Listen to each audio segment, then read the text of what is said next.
তো বিশাল বড় breaking update বন্ধুরা একটা উঠে আসছে সিভিক ভলেন্টিয়ার নিয়ে। তো সিভিক ভলেন্টিয়ারের বেতন বন্ধ, সিভিক ভলেন্টিয়ারের বেতন বৃদ্ধি। তো দুটো গুরুত্বপূর্ণ আপডেট নিয়ে আজকে হাজির হয়ে গেছি। অবশ্যই বন্ধুরা ভিডিওটি সম্পূর্ণ দেখুন, শেষ পর্যন্ত দেখুন।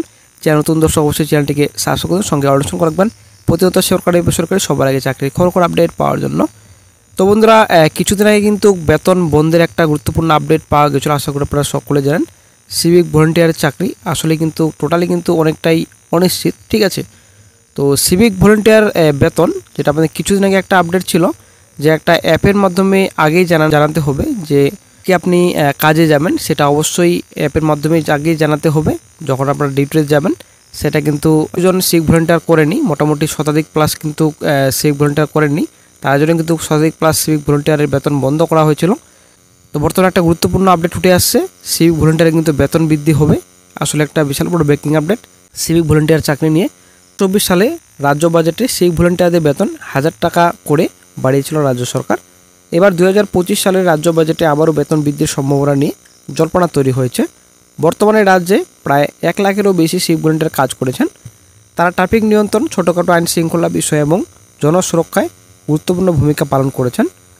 তাদের বর্তমান বেতন 10,000 টাকা থেকে শুরু করে কিছু ক্ষেত্রে 12,000 টাকার মধ্যে সীমাবদ্ধ।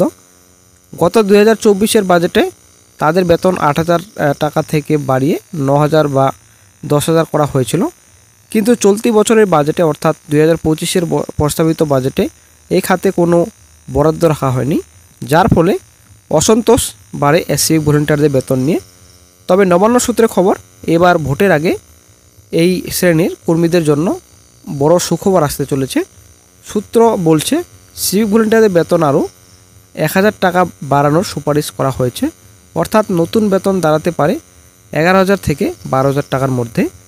এই সিদ্ধান্ত কার্যকর হলে শুধু সিভিক কর্মীরাই নন, রাজ্যের বিরোধী দলগুলিও এই ইস্যুতে সক্রিয় হতে পারে, কারণ নির্বাচনের আগে বেতন বৃদ্ধি করলে রাজ্য সরকারের জনপ্রিয়তা বাড়বে বলে মনে করা হচ্ছে। এছাড়াও কিছু সংগঠন ইতিমধ্যেই দাবি জানিয়েছে সিভিকদের স্থায়ী কর্মীর বেতন দেওয়ার জন্য, যদিও এই বিষয় নিয়ে এখনও রাজ্য সরকারের কোনো মন্তব্য করেনি। তো বন্ধুরা আশা করি আপনারা বুঝতে পারলেন। তো সিভিক ভলেন্টিয়ার নিয়ে কিন্তু একটা বিশাল বড় একটা ব্রেকিং আপডেট আসছে যে সিভিক ভলেন্টিয়ার বেতন বৃদ্ধি।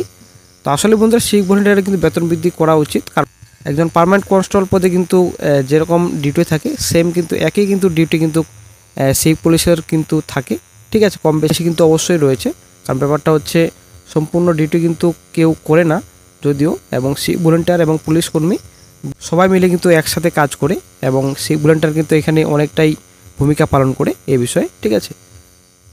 একজন পার্মানেন্ট কনস্টেবল পদের বেতন 25,000 প্লাস, কিন্তু একজন সিভিক পুলিশের বেতন বর্তমানে 8 থেকে 10,000-এর মতো। তো আসলে বন্ধুরা বেতন বৃদ্ধি করা দরকার,